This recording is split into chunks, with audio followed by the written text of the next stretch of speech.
नमस्कार. स्मार्ट सुगरणीसाठी 20 smart kitchen tips. Tips number 1. आले स्वच्छ करून फ्रीजरमध्ये ठेवल्यास अधिक काळ टिकते, तसेच सहज चिरता व खिसता येते. 2. अंडे उकडण्यापूर्वी सुईने त्याच्या कवचावर अगदी लहान छिद्र करा. उकडल्यानंतर अंड्याचे कवच सहज काढता येईल. 3. आमलेट बनविताना मिश्रणात थोडे दूध घालून फेटा, म्हणजे आमलेट सॉफ्ट आणि स्वादिष्ट बनते. 4. आमरस किंवा आंब्याचे कोणतेही पदार्थ धातूच्या भांड्यात साठवून ठेवू नका, त्याचा रंग बदलण्याची शक्यता असते. 5. आले, लसूण, मिरचीची पेस्ट अधिक काळ टिकून राहावी यासाठी त्यात मिठासोबत 1 चमचा गरम तेल घालून चांगले एकत्र करा. पेस्ट स्वादिष्ट होते. 6. बदामाची साले सहज निघावीत यासाठी 15 ते 20 मिनिटे गरम पाण्यात भिजवून ठेवा. 7. बटाटे आणि कांदे एकत्र ठेवल्यास बटाटे लवकर खराब होतात. 8.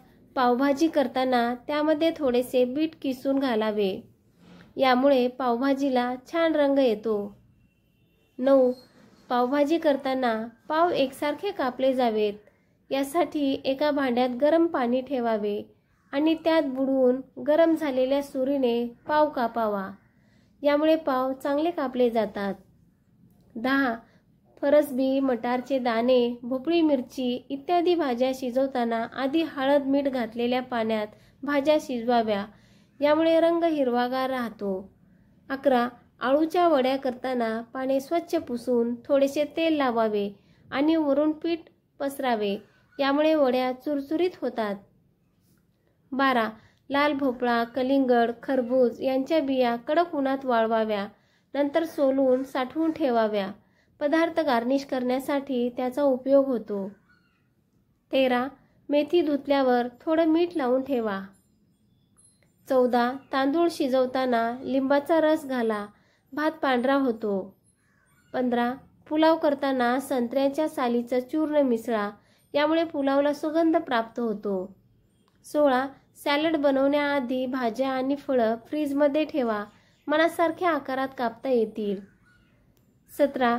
रस्सा दाट स्वादिष्ट होण्यासाठी दाण्याचे कूट, नारळाचा चव मिक्सरला करून रश्श्यात घालावा. 18. कुठलीही भाजी कमी पाण्यात शिजवावी, चविष्ट होते.